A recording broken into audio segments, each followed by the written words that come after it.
Alright, guys.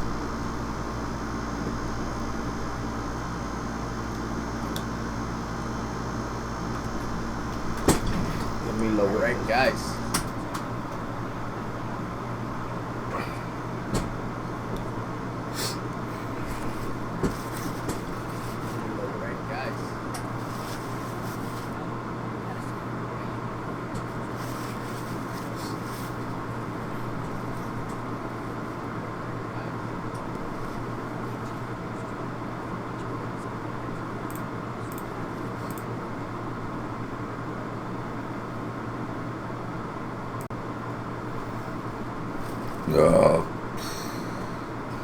Alright.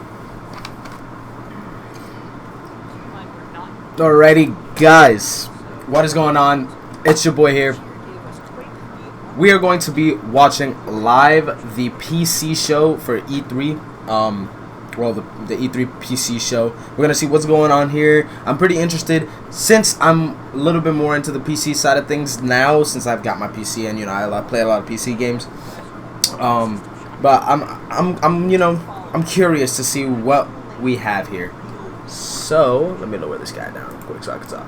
But yeah, and then later on at 4 o'clock I will be streaming the Ubisoft press conference, and then later tonight at 9 I will be streaming the PlayStation E3 press conference. So you know, we're gonna be seeing Call of Duty, which I'm hyped for. Let's see, I'm hyped for God of War as well, and Spider-Man PS4. I got some pizza with me right now. About to check this out, and yeah, that's it. Let me actually put this on Twitter and stuff, so we can have people join. I'm gonna put it on Snapchat and whatnot. Yep. Alright, guys, go check out my new stream right here. Well, it's not really new, but it's a stream. We're gonna be streaming the PC show for E3. Alright, guys. Sometimes guys, I don't like, I do like so many takes on the Snapchats you don't even know. Like, I want the Snapchats to be pretty good. I'm always like stuttering and stuff trying to catch my words. Let's try another one. Guys, go check out my stream right now. It's up. I'm live. We're gonna be covering the E3 PC show. That's pretty good. Guys, go check out my stream right now. It's up. I'm live. We're gonna be covering the E3 PC show. Guys, go check out my stream right now. It's bang, bang.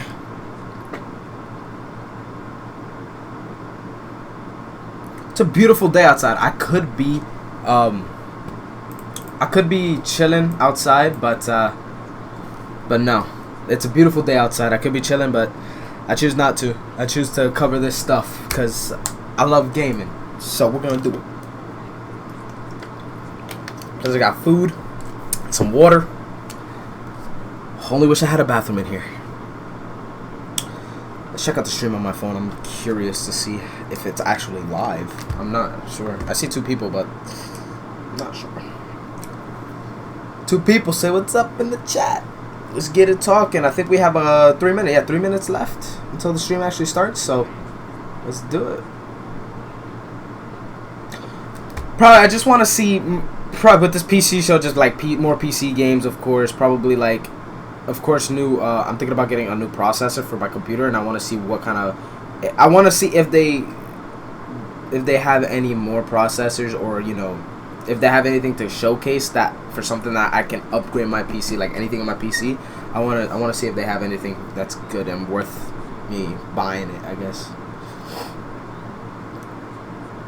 I really never I never really paid attention to the PC shows on E3. I always stuck to Nintendo, Xbox, and you know, Ubisoft, Bethesda, all the console gaming things, but not PC. So I don't know what to expect.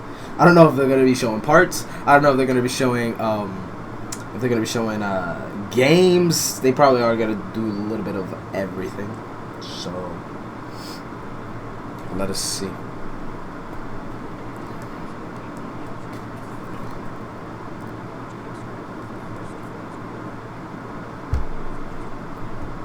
Jesus Christ.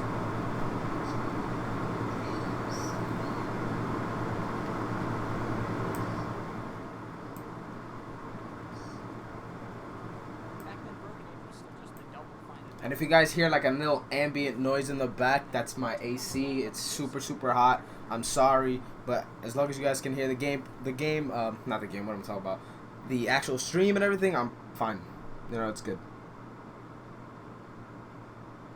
I will be lowering down the mic thing though. Which of these Resident Evil games was not released on the PC? But keep in mind that those that were released on PC didn't always have the best ports.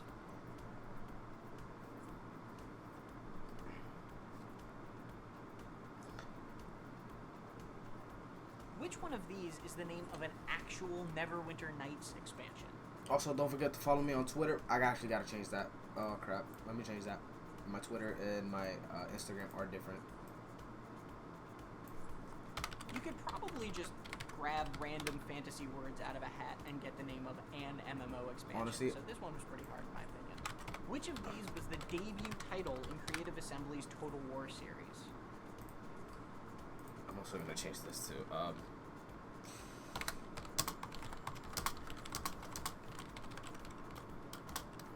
Come a long way since then. They went from samurai to orcs. That marks the end of our trivia challenge, which is actually a good thing because it means the PC gaming show is almost here. In just a few moments, Sean D9 Plot will grace the stage with his presence for a show full of announcements, new gameplay footage, and all things PC gaming. I've been your quizmaster, Tom Marks. Be sure to stick around because you won't want to miss it.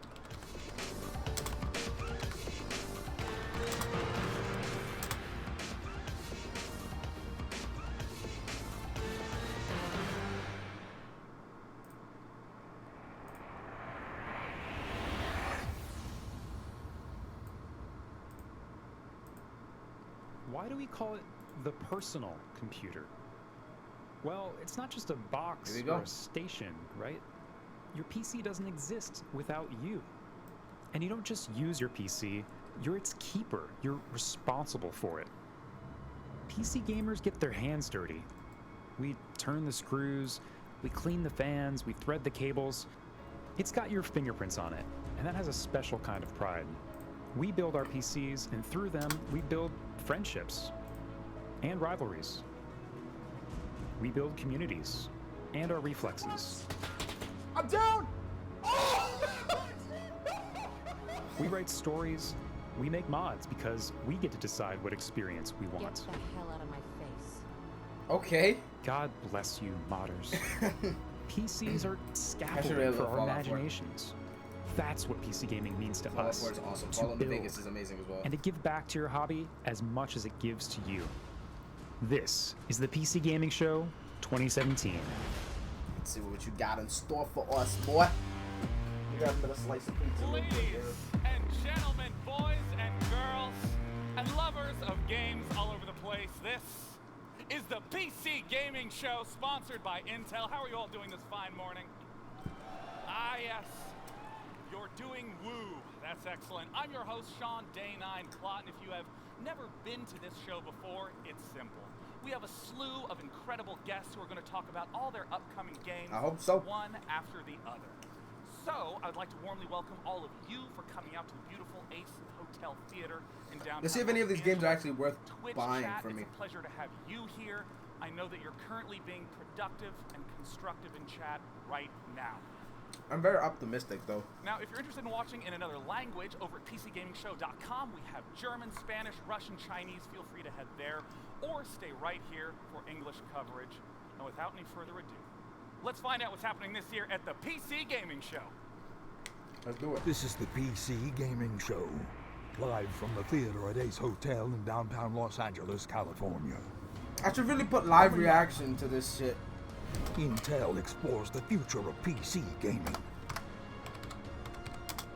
New announcements from Xbox.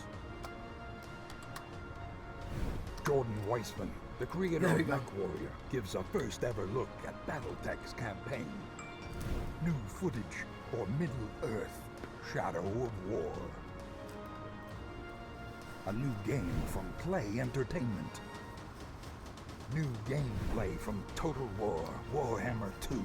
Okay. New announcements of PlayerUnknown's Battlegrounds. I want to buy that game, PlayerUnknown. And now it's coming to An Xbox X. exciting reveal from Tripwire Interactive.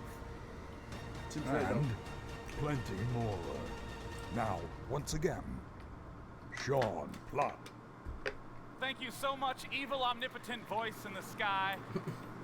Let's talk about our very first game. It is an expansion to the legendary and infamous turn-based strategy game, XCOM 2. Let's take a look. Really? I've really never played XCOM before. I know it's a pretty big PC title too.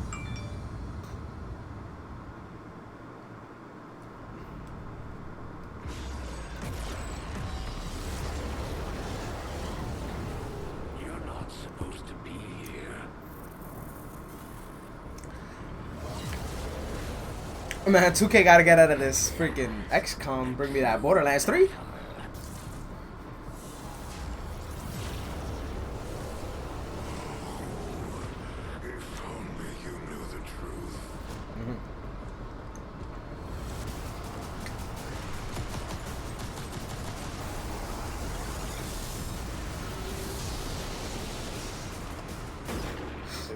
Resistance groups that we consider a legitimate threat to Advent.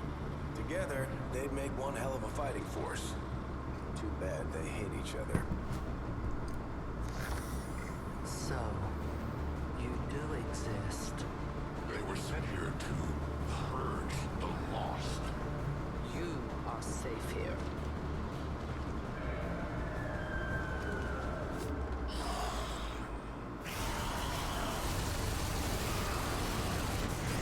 Tell me how the stream is going, guys. Is it smooth? Everything? You guys can hear you can hear me. You can hear the press conference. Everything's good.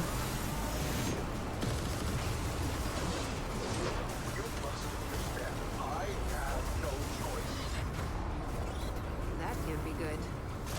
Advent Hobbit. I suppose we should begin then. Now the real war begins.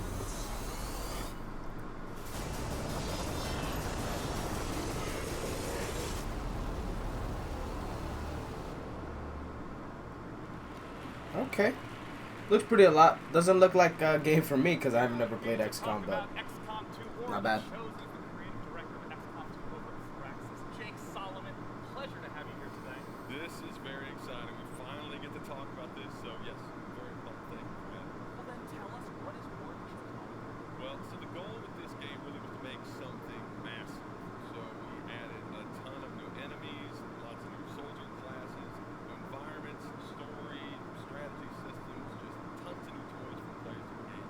I understand that it's an expansion that's even larger than any of the ones that we did previously. Yeah, easily twice the size of the previous XCOM expansion. It is massive. Let's go ahead and start talking about some of the content that's in there. Who are the Chosen? The Chosen, right? You saw that they starred in the trailer. So they were designed to be the ultimate enemies of XCOM. They are three almost champions of the alien army. And they have three very distinct personalities and three very distinct fighting styles. And the player's going to get to know those very well because over the course of a whole game, they're going to fight each of those Chosen multiple times. And the Chosen, just like the player, they get stronger over the course of the game. They learn new skills, new abilities. They even gain new procedural strengths that the player's going to have to contend with. So in a sense, it's not like a normal enemy where you might see a Chosen in one battle and a Chosen in the next. It will be the same Chosen again and again and again, getting new strengths. That's right, that's right. And so they always have something new up their sleeve because they're always learning sort of new tricks. Well, you mentioned the personalities of the different Chosen. Yeah. Walk me through who the Chosen are and what these strengths and weaknesses might be. Yeah, so for example, there's the assassin, and her personality is tied up in duty and honor. She feels very honor-bound to serve her masters, her creators, and she does that, of course, by hunting down XCOM and killing soldiers, you know. A natural expression of identity. We're bringing back some familiar elements from earlier games, yes. Yeah. And so, but combat-wise, she's a mix of stealth and close-quarters combat, so she can vanish from sight, and she uses that to get in close on the soldiers and use her blade. So, like the other Chosen, she's very powerful, and she has this unique fighting style that the player hasn't seen before. When you talked about this obstacle in the form of the Chosen, you mentioned the assassin. Right. There's the hunter, that's more of a long-range sniper, Mm-hmm. and then we have the warlock, which is,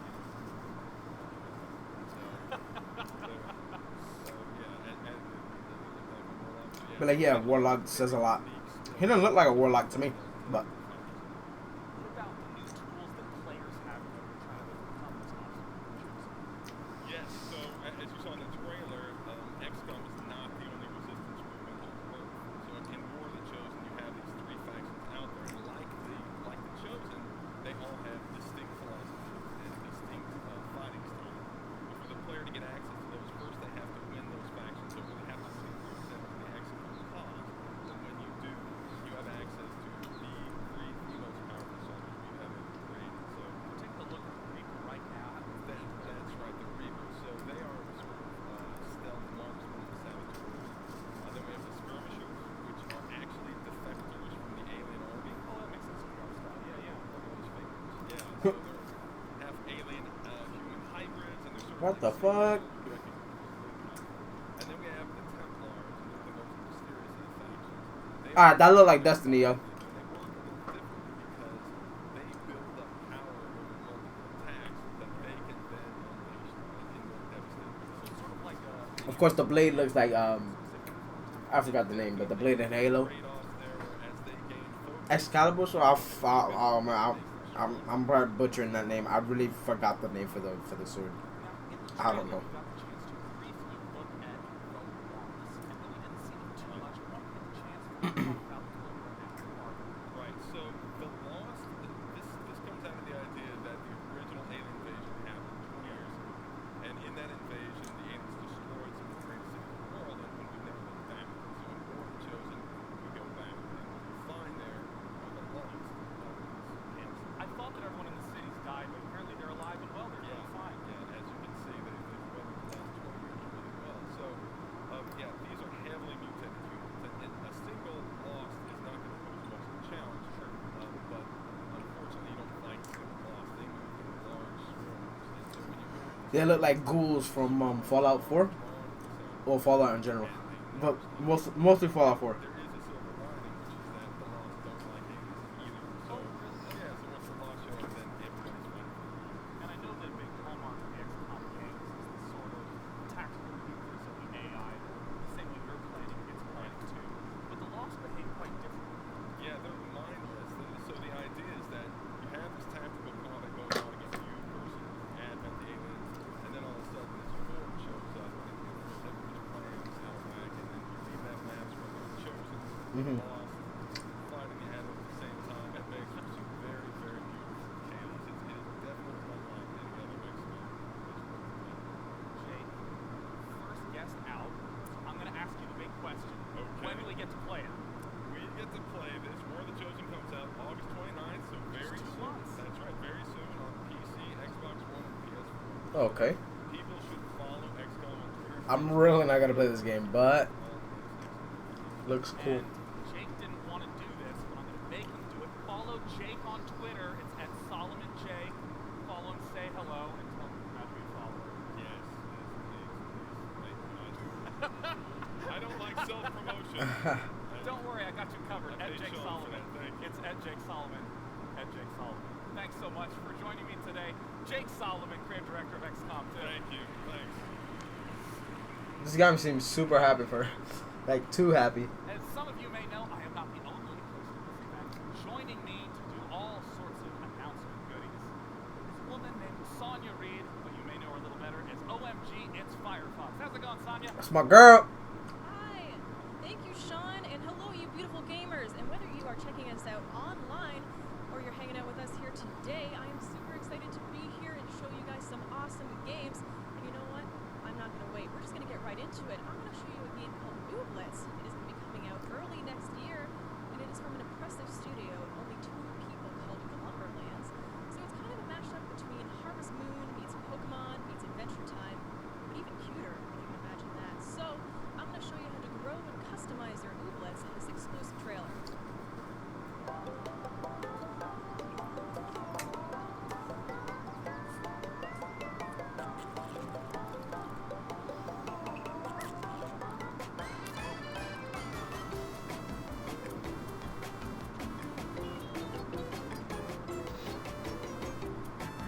Bruh, this game, what is this? What is this? Should look like a Nintendo Switch type game, bro. Definitely Nintendo Switch type game.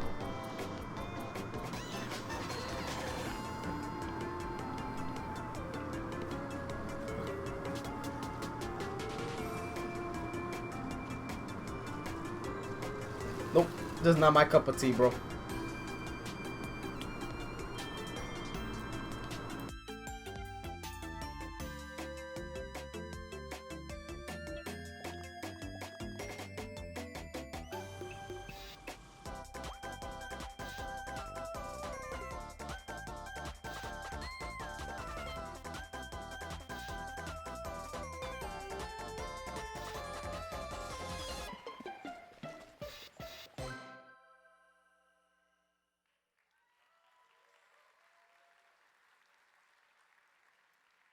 That trailer.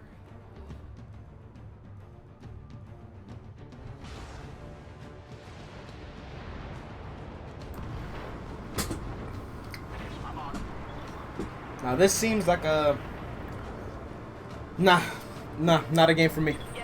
Not a game for me. Definitely. BattleTech. Okay, it's a turn-based mech-combat game. This trailer makes me oh so happy, and the previous one you just got the chance to see is the old school tabletop game BattleTech, distilled into its purest form on PC. And here to talk about it from Harebrained Schemes is Jordan, Wiseman, and Mitch. Gentlemen, welcome. Gentlemen, it's a pleasure to have you up on stage. Woo! Yes, that's the spirit. Oh, hell yeah. Now, there's been a lot of games based on BattleTech. Tell us about this incarnation. BattleTech is a modern, turn-based tactical game set within the MechWarrior universe. There's going to be 3 modes of play: a single-player skirmish, multiplayer skirmish, and then our open-ended mercenary campaign.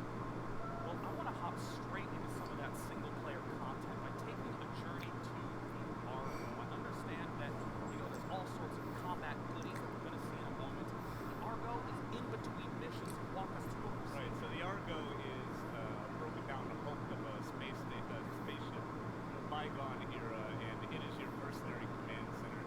You can take it all over space, going from star system to star system, and taking mercenary jobs for all sorts of different people, from petty dictators all the way up to the great lords and ladies of noble houses. And from there, you can also command your entire mercenary crew. There's some variations. Navigator, and you command her and all of your mech warriors as you take your jobs to upgrade your ship. Can you tell me about the storylines? Sure. So you're going to see in a few moments Lady Kamea Orano. She's a deposed ruler. Her throne was taken by her uncle, and you are going to jump in and help her regain her throne. Of course, it's been plunged. The whole space has been plunged into a place.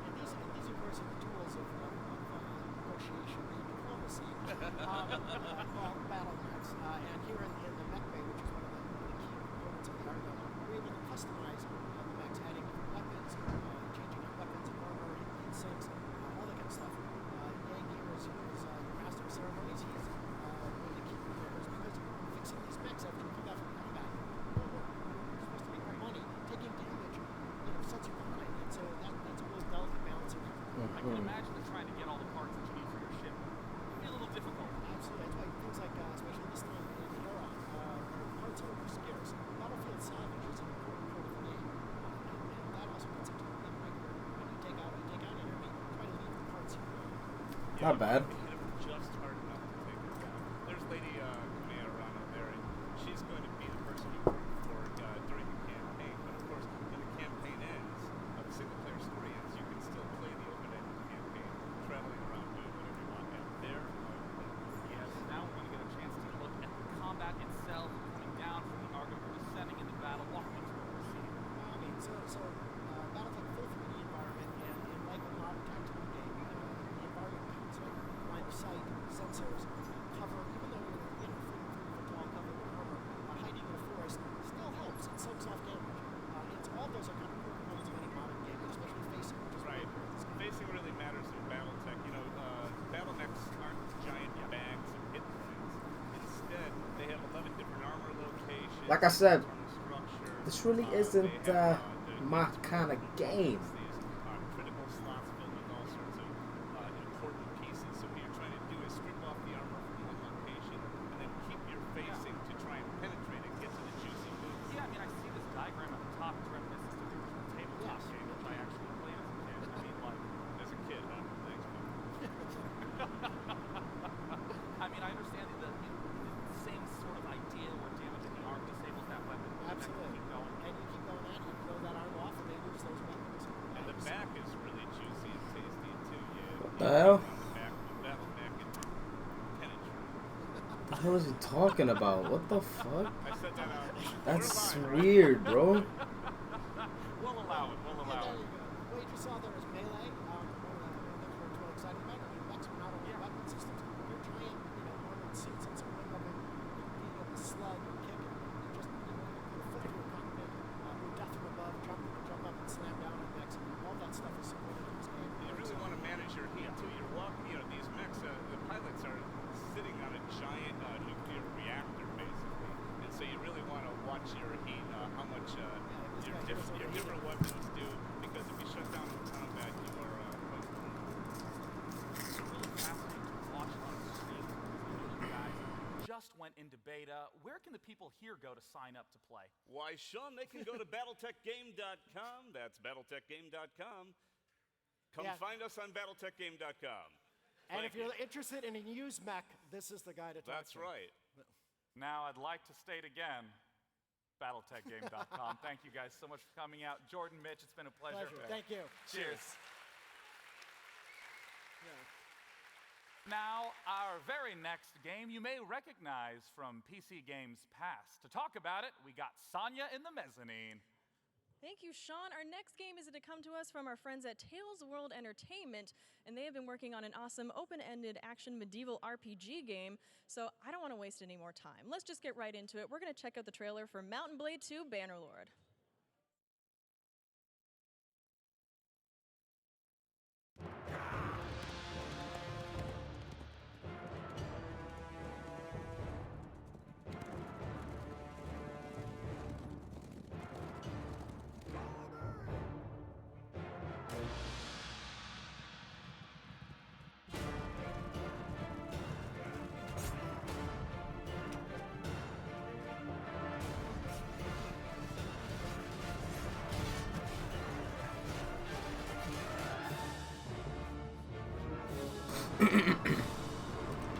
This game looks kind of promising, not gonna lie.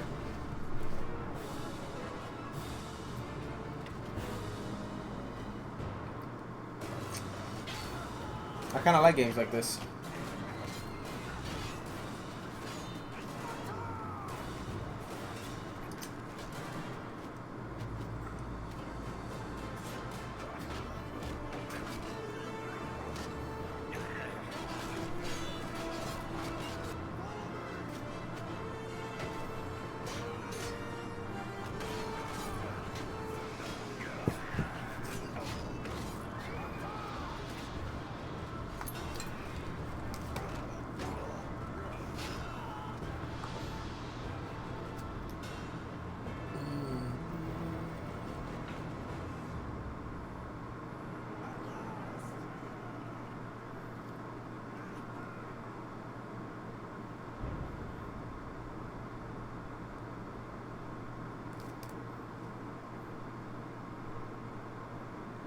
Always a pleasure to have Mountain Blade 2 here at the PC Gaming Show. Now, I know we've just gotten started. We've seen XCOM, Ooblets, and BattleTech. We would love to hear your thoughts. Use hashtag PC Gaming Show. Let us know what you think. We'll even put some of the tweets up here live. Not all of the tweets, because that would be a disaster. Some of you on Twitter really need to pull it together. But either way, thrilled to hear your thoughts. Coming up next, we have the sequel, Total War Warhammer 1. It's Total War Warhammer 2. I'm joined by Al Bickham from Creative Assembly. How's it going, Al? Yeah, really good. Good to be here. So tell me, what is it that's been going on since your announcement a few months ago?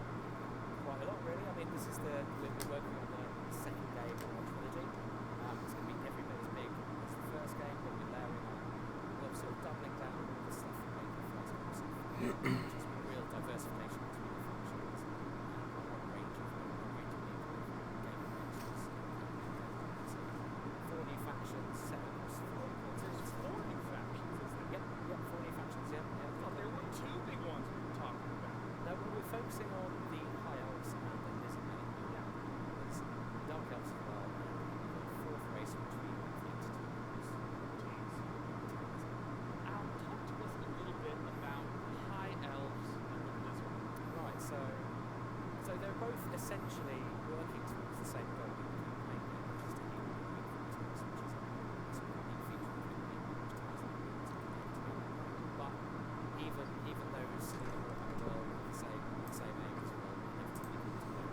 that's what we're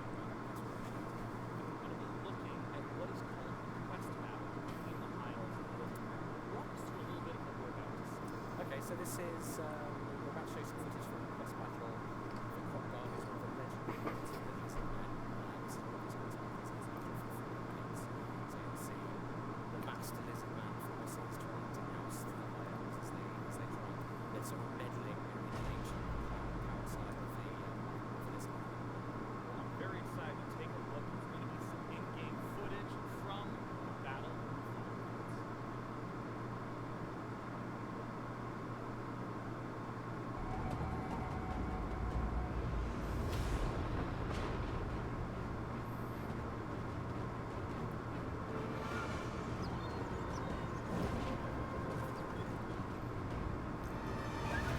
Isn't too graphically intense, but gameplay must be nice.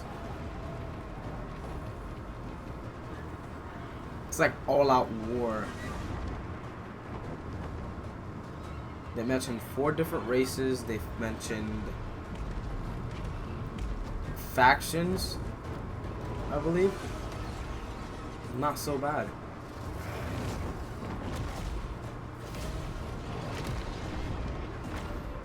So because it's just like, wait, you just fight until whoever wins, I guess.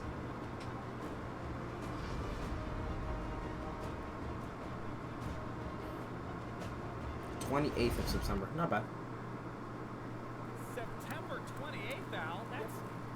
That is the first time I think we've got a chance to see that official release date. Yep, we're announcing that today. We're officially out on the 28th of September. So we're available for pre-orders now. We've got an early adopter bonus, which is really significant. Sort of a bunch of new content from the racing, race pack, in fact. So yeah, we're out this year. Cool. I want to take a step back. I want to have to talk a little bit about what it was that we chose. That looks like a cool game. It looks like a cool game. Not gonna lie. This is a quest battle. This is the Lizard Men versus the High Elves, and this is what we've got playable here at E3 this week. So you'll be able to take control of the Lizard Men in that battle and experience that immense diversity and crazy stuff that's going on in their army. Because they're essentially an army of ancient spacefaring dinosaurs, and then small dinosaurs that ride with dinosaurs with Aztec space lasers, and it's playing with Warhammer. Just dinosaurs all the way down. All the way up, all the way down. Yeah. So, and Warhammer gives us these tools to play with to get there.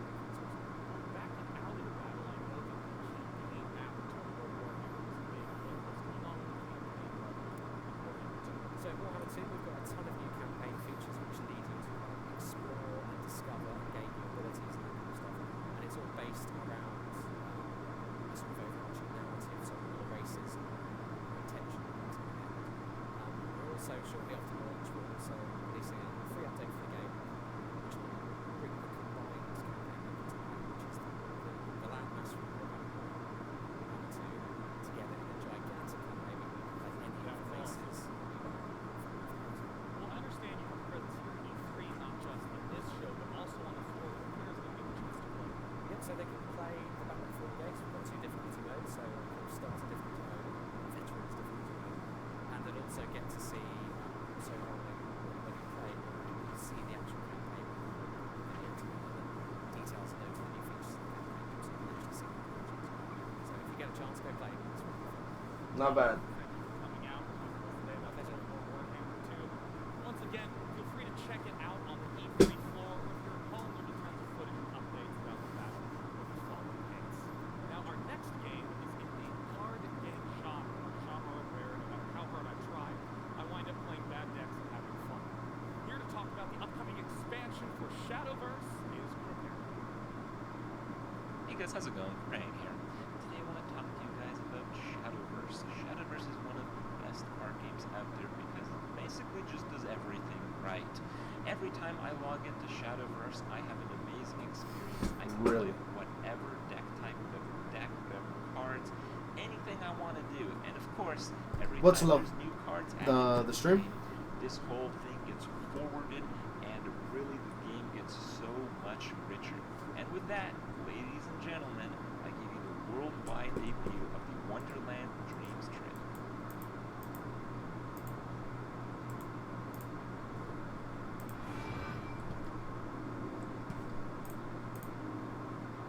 have a book for thee, like no other. Each page a window Is to the stream's low, or lost land. do you want me to Fairy tales dovetail raise it up? with myths, and wishes give birth to legends grand. Yeah. Knights and dragons, or wistful love. Within this book, all ambitions bloom. But be warned, my fickle friend. A dark abyss awaits us all. For blood-pricked roses wishes be. But fear not to bite life's fruit. For in this land, courage is key. With bated breath, the door sweeps open. Glory-bound or purged in flame. The hand you choose defines your fate. So I ask you, is this really just a game?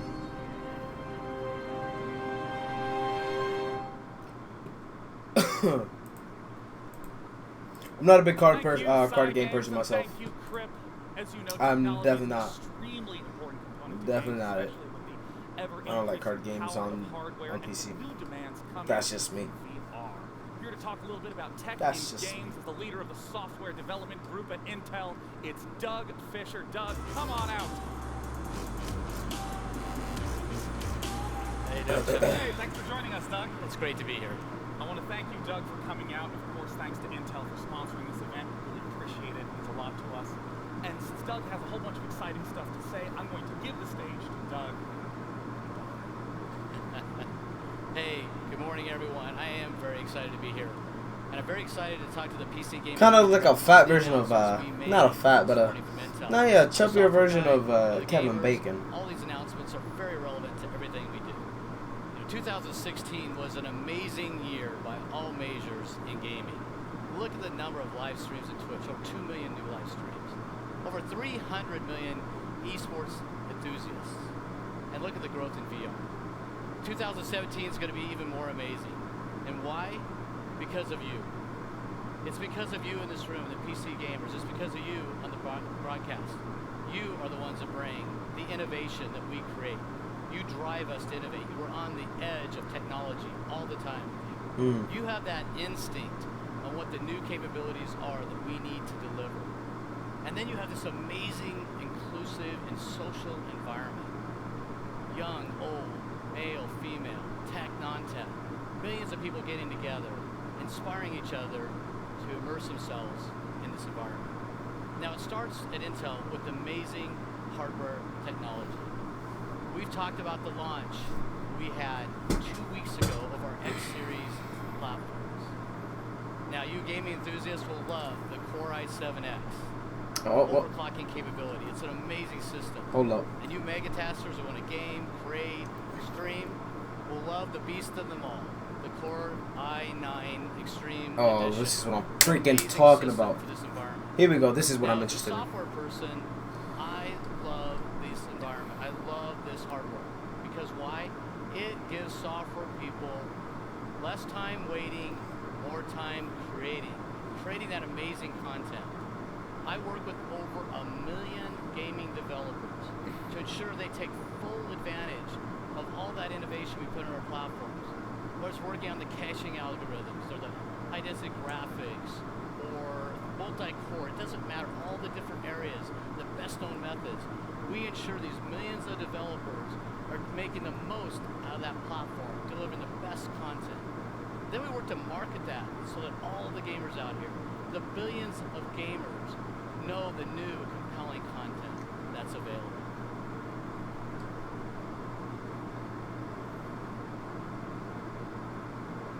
And this is just an example of some of the titles we work with. I'm sure you recognize a lot of these titles. These are just a few examples, whether it's Halo Wars 2, Overwatch, or in the VR space, or it's Arizona Sunshine, or The Unspoken. We're working with all these content providers to ensure they take full advantage of all those new capabilities. How many people have heard of Destiny? I couldn't be more excited to tell you that we work with Bungie and Activision to bring Destiny 2 to to the PC. Yes, we're bringing it to the PC. Yes, bring it up. That experience is absolutely amazing. And I can't think. Of course, I will not be playing on the PC. I will be playing on the Xbox One X. But still, that's pretty hype. Live Twitch streamer and YouTube broadcaster. Welcome on stage, Tefty Teft. I don't know who the hell that is. Hey, Tefty. Hey, Doug. How you doing? Good. Great to see you. Thank you. I'm honored to be here. So you really do live, eat, breathe, sleep, dream Destiny. I play a lot of Destiny. We've got thousands of hours, hundreds of raids completions. I built my community around Destiny on Twitch, and co-host for one of the founding co-hosts of Destiny Community Podcast, one of the biggest podcasts specifically for Destiny. So I know a lot about Destiny. I play a lot of it. That's great. So when you play it, have you experienced it on PC? I have, yeah. I got to play it at the event. I got to say, the PC experience is amazing. As somebody who's played a lot of hours in Destiny, everybody knows how is it going to transfer, how's the experience going to go from console to PC, are they going to actually be able to deliver? And I can say 100% sure that the PC experience is incredible. When I was about to play it, I was blown away. I popped Dawnblade, used a mouse and keyboard, raining fire from above. It was amazing. You guys, if you're a fan of Destiny, you're going to love Destiny 2. That's awesome. Yeah. So, is anybody out here going to be able to participate and play with us? Oh yeah, absolutely. It's going to be on the on the show floor. The other thing too is they've got tons of PC support as well that's being added to it. So 4K is going to be beautiful. It's got 21:9 ratio, uncapped frame rates. I mean, for me personally, I'm going to be looking at pushing 144 or higher for FPS because it's going to be so nice. And yes, absolutely. On top of that, Bungie has told me something specific that is exciting for the high CPU core count chips. They are optimizing the engine, so it will take advantage of all the cores in your CPU. So if you do have an i9 Extreme, which maybe hook me up. All right. If you have an i9 Maybe hook Extreme, me up. you'll be able to take advantage of all those cores. That's great. As an enthusiast, PC enthusiast myself, I'm very excited about that potential for Destiny 2. I can't wait to run it out max, do as many frames as possible. Well, fantastic. You guys all have a chance to take a look at it. Maybe you and I can play later today. That'd be great. All right. It's going to be on the E3 show floor. So. Fantastic. Yeah. Thank you very much. Thank you. Appreciate it, Doug. Big hand. Good shit. Nice. I love that. That experience. Nothing says it like that, right? All right. So it's not just about the top 8 list titles, but also it's about the broad set of developers we participate with. The independent developers. You can see examples of properties that they've developed. We want to make sure everybody's developing and creating content on the PC to create more and more opportunity to participate in that. We're inspiring these developers through a contest called Level Up. Take a look at the sponsors. We took Intel, we got Green Man Gaming, Epic, and Razer sponsoring this event. We have real luminaries judging, like Tim Schafer. Tim Schafer is going to be judging this contest. The winner will be announced at PAX West in Seattle in September. I encourage you to participate. It's a great event. It's a great opportunity for independent developers to get involved and participate. And why do we care? As a software guy, why do we care? Because we want more and more content out there, more opportunities for games for others to participate. We want to discover the next big thing on the PC. We don't know where it's going to come from. So we want lots of people participating on our platform so that the next big thing is going on top of the PC. Okay. And you, everybody here, all you gamers, you can participate as well. I'm certain as you're participating in a game, you've thought of something new, unique that you'd like to bring to reality. This is your opportunity to be one of those developers as well, or at least influence one of those developers and create that amazing immersive experience. Whether you're a gamer, content creator, or even eSports. Now, speaking of eSports, we had 2 exciting announcements today in the eSports arena, pun intended, with ESL. The first being, we have a landmark deal with ESL. Intel is now the global technology provider for eSports for ESL. That's great news for everybody in the gaming community because the latest technology we use for the events, for the studios, the back-end operations, and the streaming capabilities during the event. You'll have the latest technology at those events. Now, the thing I love about sports, and I'm a traditional sports admirer as well, is they have this tradition around these things called a Grand Slam, whether it's tennis, golf, rugby. They have a Grand Slam. And there's no reason we can't have that in eSports. And that's why we're excited with Oculus, ESL, and Intel are sponsoring the Grand Slam event, Intel Grand Slam. And all these leagues getting together, and the first team to win 4 of the 10 events will be the Grand Slam winner. They'll collect their traditional prize, but in addition, they'll get another $1 million bonus for being the Grand Slam winner. $1 million. All right. I was so excited about the announcement today around Echo Arena. They've taken this property and now are making it VR multiplayer. Do you guys see that announcement today? It's so great. They're creating the multiplayer VR experience and bringing it to life in this platform. We're so excited about it at Intel, and we want so many people to start participating with it. We are sponsoring a deal in conjunction with Oculus to make this available with Oculus free of charge for limited time at launch. So all of you can play with this game free of charge starting July 20th. And you now can participate, learn, and become an expert in VR gaming. Now, I know when you become an expert, what do you want to do? You want to showcase those skills. Wouldn't it be awesome if you had an opportunity to showcase those skills?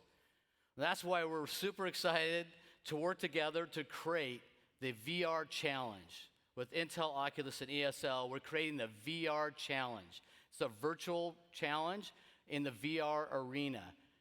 And everybody's going to compete, and the end of it's going to be in Poland at the Intel Extreme Masters, where the finals will be in 2018.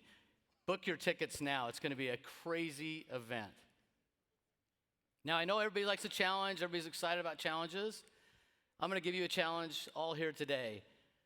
Just participate in at Intel Gaming. Follow at Intel Gaming, and you'll have a chance by participating there to win one of 3 great prizes, one from Oculus, one from Asus, and one from iBuyPower. You'll have a chance to win one of these prizes just by participating in this challenge. And don't dismay, all those will have Core i7 in the systems. So it's a great opportunity to play, participate, and bring up that challenge. So the future is here now, the future of gaming. You can just feel it growing and growing. You see the immersive capabilities. And why is that happening? Because we have amazing Intel hardware. As a software person, that helps me participate in creating amazing and compelling content and those new immersive experiences we all want to have. So the realm of possibilities are here now. An example of that is VR. So I'm stepping away now. I'm going to go up and look at the Echo platform, Echo Arena, and see how it goes, and I'll be back in a minute. So Sean? Thank you, Doug. It was a pleasure to have you. Thanks for all the great announcements. And of course, thanks again to Intel for sponsoring this event. Keep in mind, if you look at the time, we're not even halfway done yet. We have all sorts of games still yet to be announced. So let's go ahead and look at what's to come. You're watching the PC Gaming Show.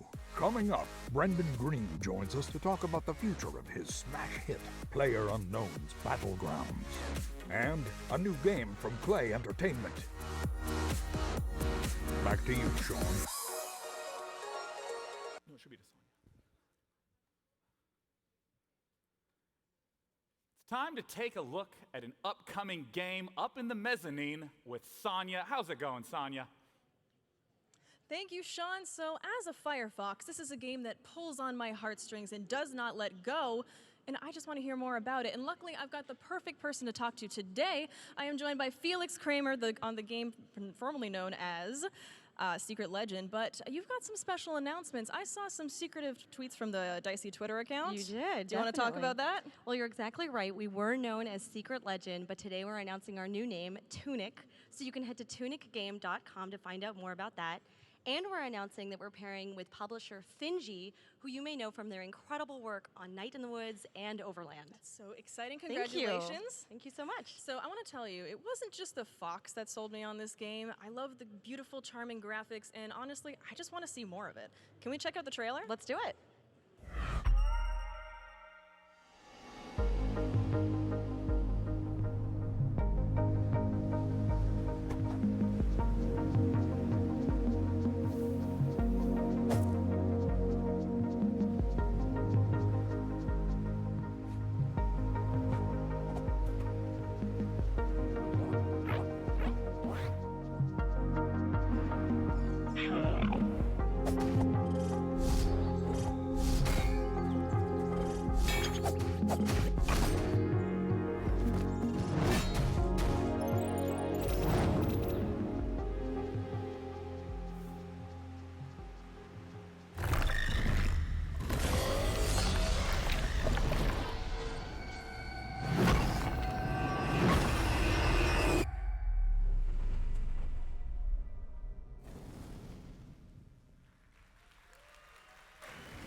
Thank you, Sonia. Now, our next title that we'll be talking about is honestly a huge surprise hit, having just surpassed 3 million sales. You may recognize it as one of the 3 most played and broadcasted games on Twitch right now. It's PlayerUnknown's Battlegrounds, and I'm literally next to PlayerUnknown right now. Brendan Green, welcome. Thank you. Good morning, everyone. Yeah. Thank you. I gotta say, it has been amazing to see the runaway success of your game. What's it been like for you? Oh, it's been immense. I mean, really, the reaction we've got from players and content creators has been tremendous, and I want to say thank you to everyone for that. It's been great. And thank you for the experiences, both of the joy of winning and the, well, I guess the joy of a bullet flying through my head out of nowhere, and I'll never know why. You gotta learn to love the salt. Love it. Well, I understand that even though a lot of people treat the game almost as a full release right now, yeah, it's still technically not released yet, and there's a whole lot more to come. Talk to us a little bit about what's in store. So we have, our focus at the moment is to sort of stabilize the game, get the servers up to spec, but also we have, 2D, 3D replays planned for in-game replays. We have new weapons coming every month. So yeah, no, but our current focus is really just get the game competitive and stable. So suddenly fences are no longer the most impossible object in the game. You can climb over them. Yeah. So our content programmer Marek, he's done a really great job getting this system to be dynamic. So it doesn't matter what object you're in front of, you'll jump or vault over it. Yeah, so in terms of jumping and vaulting, is it? Yeah, vaulting.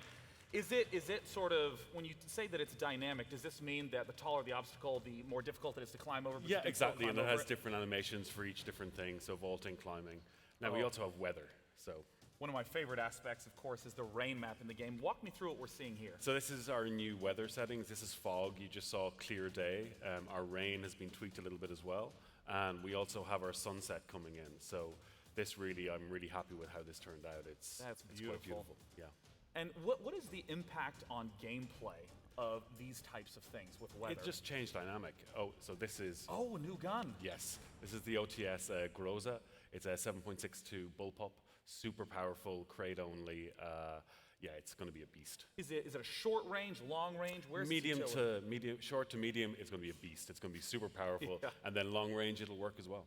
And I remember before you came on the show, I asked, why did you put that gun in? And I think your answer was... It just looks cool. It looks cool. Yeah. It's like we wanted to add a bullpup and we wanted to add something else to the 7.62 class. And this is a Spetsnaz weapon. It just looks great. It looks cool. As good as reason as any, honestly. I want to come back to the weather effects. Obviously, they look beautiful. What are some of the impacts that you've seen on the gameplay with the new weather effects? Well, it's just going to change the way you play. So it's not necessarily going to be, you're going to be sniping all the time. You know, with the foggy weather, you're going to have to choose a more kind of CBQ type play style. But it's just, again, to give you a bit of variety and make every game kind of different. You've talked a little bit about what we've seen in the video, but talk to me about long term. What's far down the line for PlayerUnknown's Battlegrounds? So again, we want to finish out the platform and make it a good platform for all kind of game modes. You know, we will have modding down the line as well. Yeah, and it's just creating a stable platform. That's our aim here. I understand that you're also working on new maps. Yeah, so we have 2 new maps coming. One based in Peru, a desert map with sort of ruined cities with sandstorms and stuff. That's awesome. Yeah, and then this other one in the Adriatic. So it has even a ruined cosmodrome in the center of the map with like snowfall, and I'm excited. That's awesome. Yeah.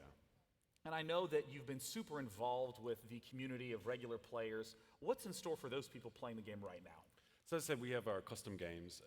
We have the 3D replays, which I'm really excited about because it allows you to watch your match back in the engine with a free cam and slow motion and stuff Which like is that. great for content creators. Exactly, right? So you can content creators,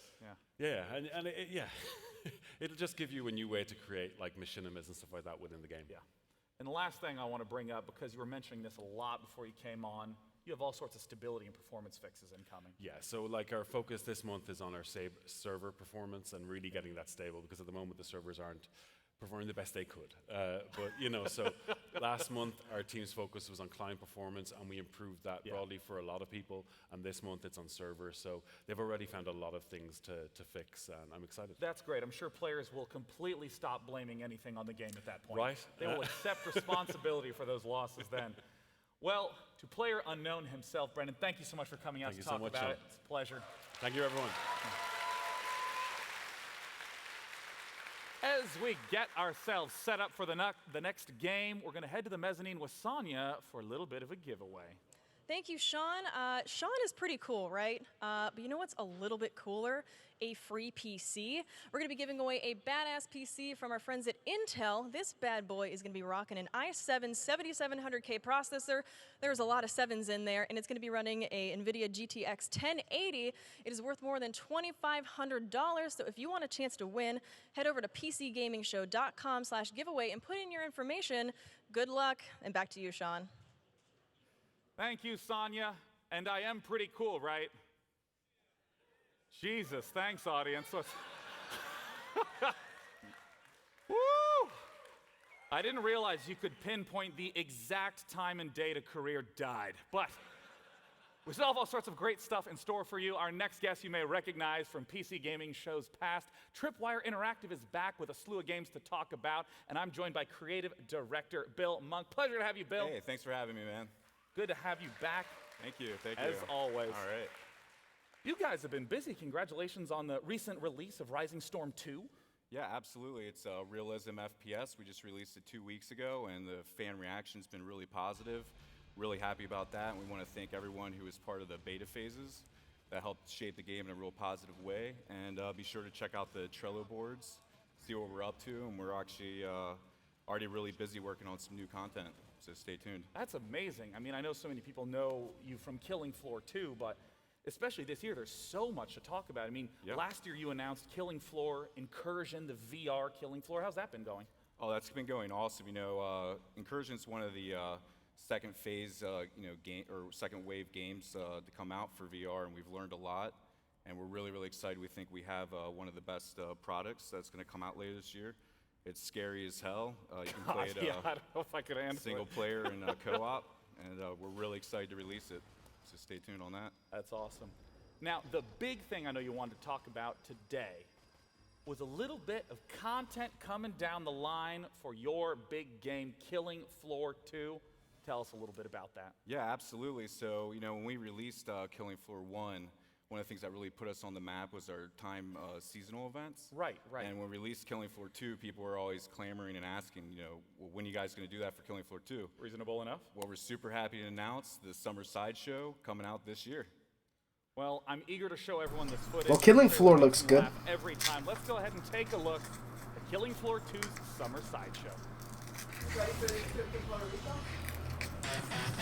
Ladies and gentlemen, welcome to the Frantic Kingdom Amusement Park.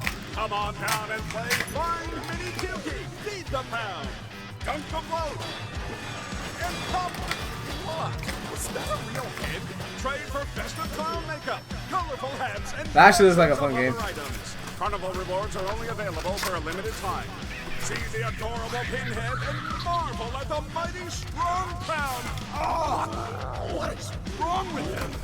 Hear the bearded beauty, the siren from Fiji. think I'm gonna be sick. Backed by popular demand. Come see Pukey the Clown and the Monkey Man.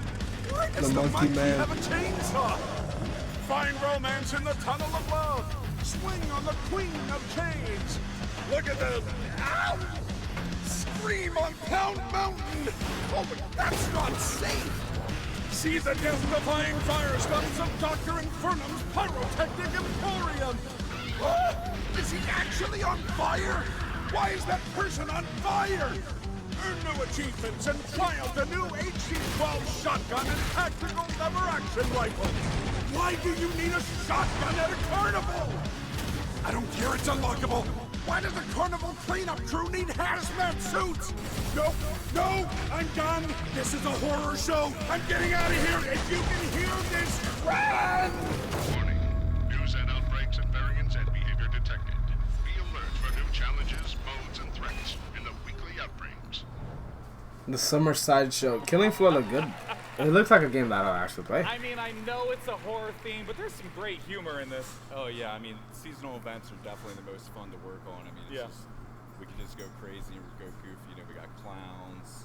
You got the monkey that bangs the cymbal with a chainsaw instead. Midgets on stilts, bearded ladies. You know, we got it all. Tell me a little bit about what is the gameplay? What's some of the stuff that people can experience in the summer sideshow? So it's a limited time event. It's only going to last for 1 month. So all this crazy stuff you're seeing here, it's 1 month. And there's over 50 cosmetic items that people can gain from playing it totally free. All the Zeds have been replaced. All the voices have been redone. We also have mini games that are, filming throughout the I saw the carnival games right at the start of the trailer. Yep.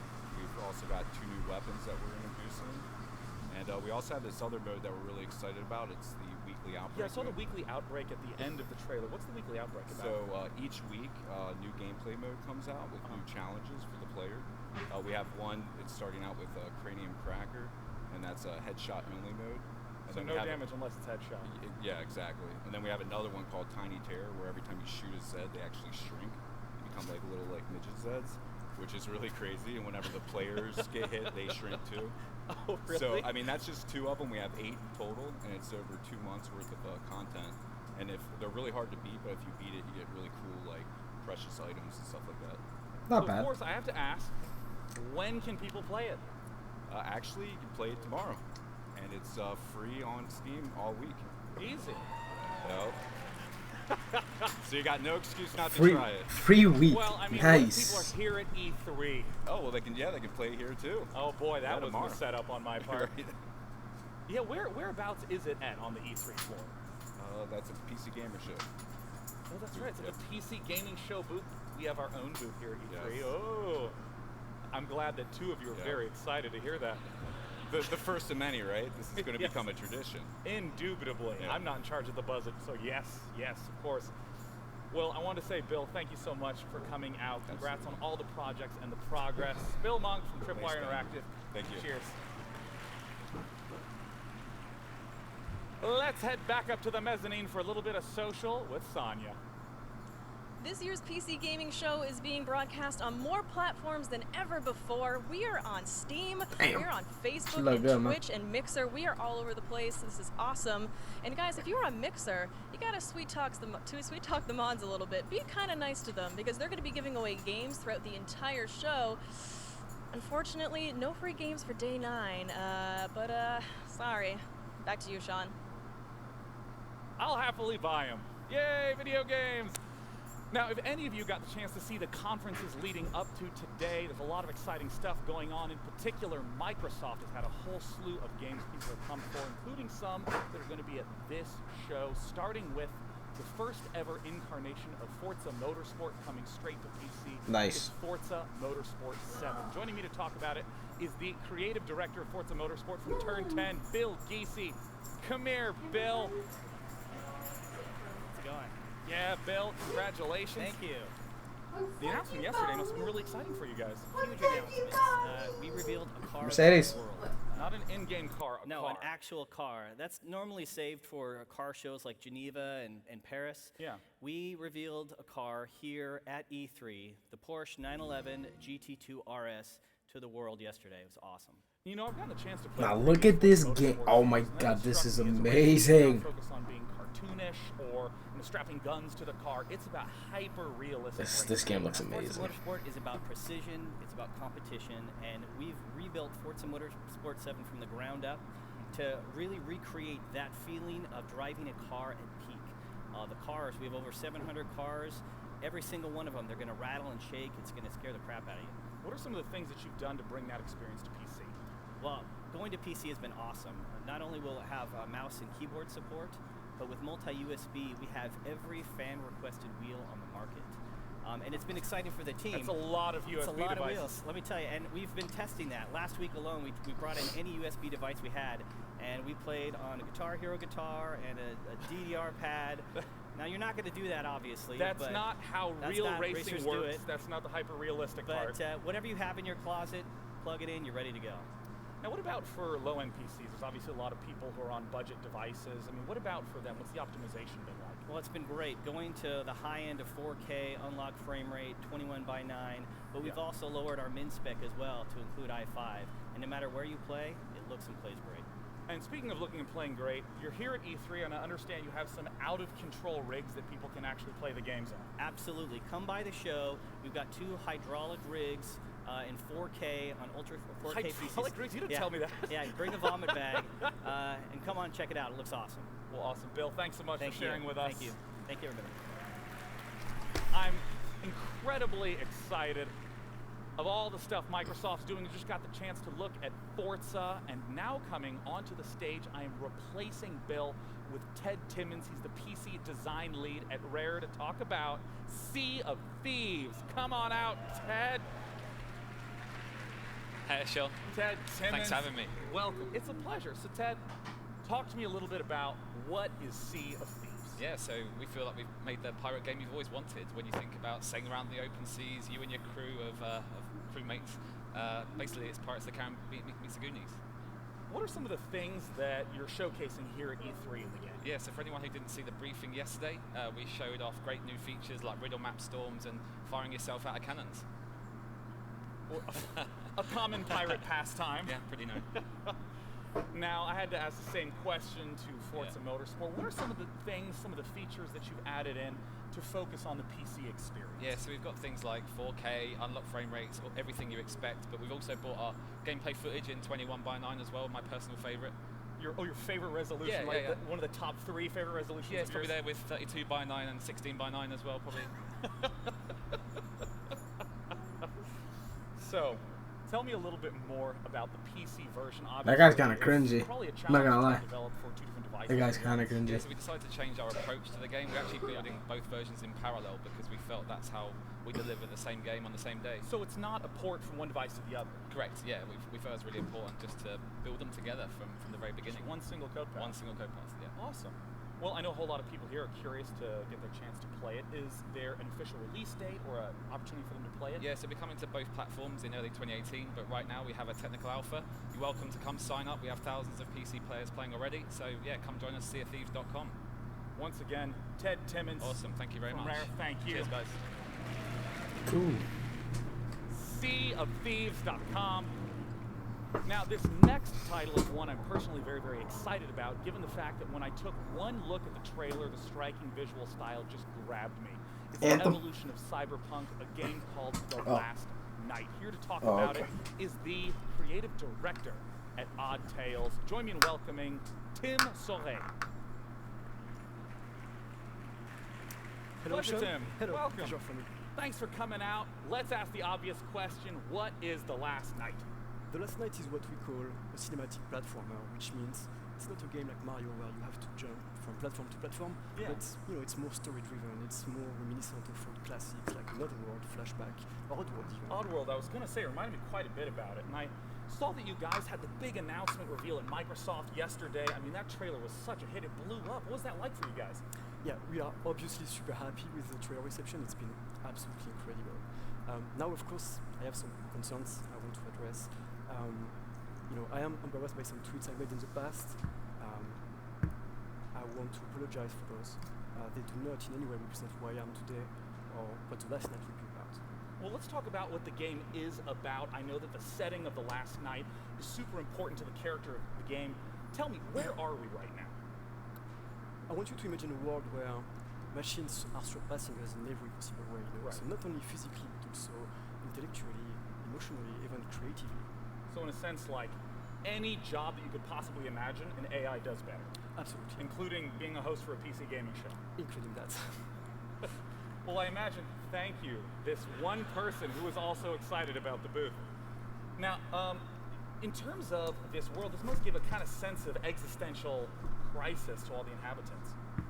Yeah, like the way I can... Like, what is it like to be a person in this world? So, you know, in a world where you're not valuable anymore in production, yeah. The only thing you can really do is to consume endlessly, right?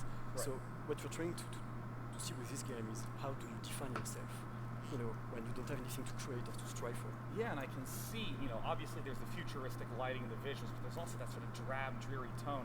This art style is amazing. I mean, all of these assets are in 2D, but it has so many modern effects. How did you even think of this? So it all comes down to my background in VFX and advertising, basically. So I wanted to, you know, explore what I could do with 2D and pixel art, and just augment that and enrich it with like modern techniques of lighting and compositing. Right.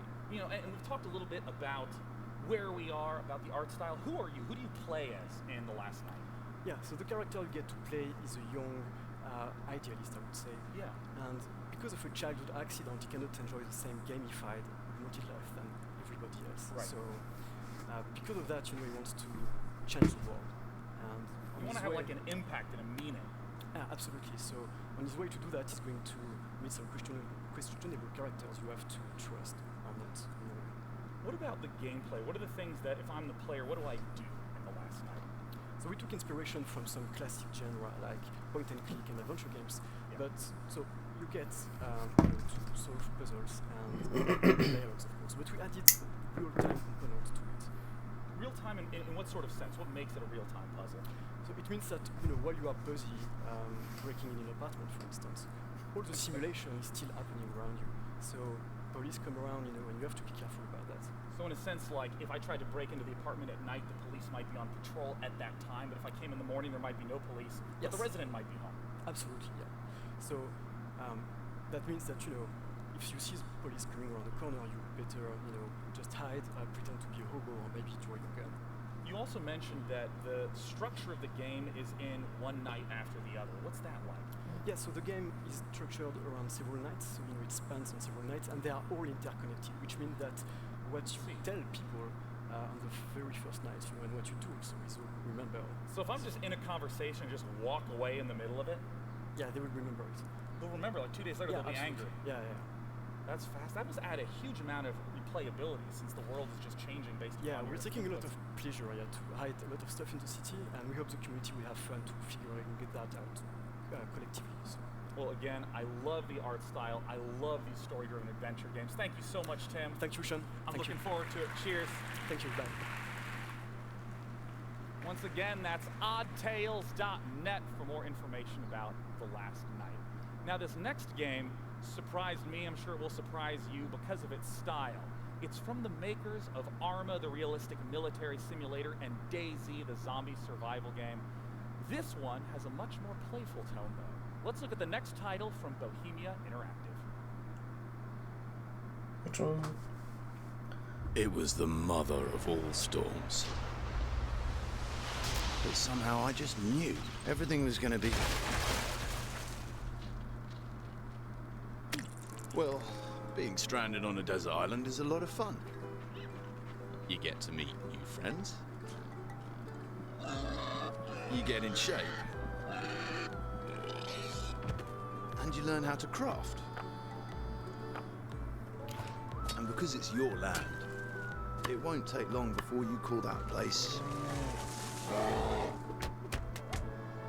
a home. But that's just the beginning, because here, you can do anything.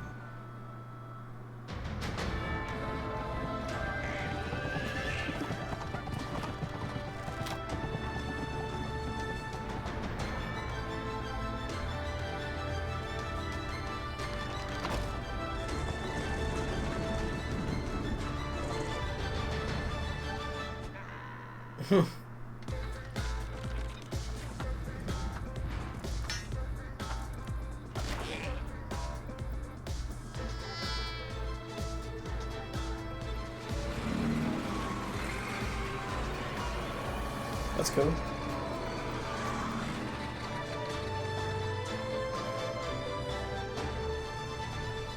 Islands. Explore your creativity. Visit us at islands.com. That's pretty dope. Here to join me to talk about Islands, the creative director from Bohemia Interactive. It's Alish Ulm. Welcome, Alish. It's a pleasure to have you here. Thanks for joining us today. Thanks, Sean. Thanks, Sean. What kind of game is Islands? Okay, so Islands is a sandbox game about survival and exploration, but at the same time, in Islands you can create your own games, your own adventures, just like the ones we've shown in the video. Yeah. Actually, Islands stands for your lands, lands that you create where you make the rules. And it's almost like a sandbox game, not where you're necessarily building a structure, but you're trying to build an experience. Yes, exactly. And I have to ask, given the fact that the style of it contrasts so sharply with Arma and Daisy, what is it about Islands that still makes it a Bohemia game? Yeah, we get this a lot, but actually beneath the surface there are still the core values that make up a Bohemia game. Yeah. It's still about exploration and finding out how things work, about creativity and imagination. And just like Arma or Daisy, we're trying Alright, guys, well, this is a pretty good stream. Kind of like very slow paced, like it's going really slow. I do like some of the games that they did showcase for the PC. Not sure if I will get any of them, but pretty interesting as it is. Plus all of the compatibility and everything with like, you know, the specs of the i9 with the Xbox titles that are coming to PC, Sea of Thieves, Forza, and Last Night. So it's pretty cool. But yeah, I'm gonna stop the stream right now, and yeah, I'll see you guys later in like 2 hours for the Ubisoft press conference, which will be a little bit more interesting. And yeah, can't wait.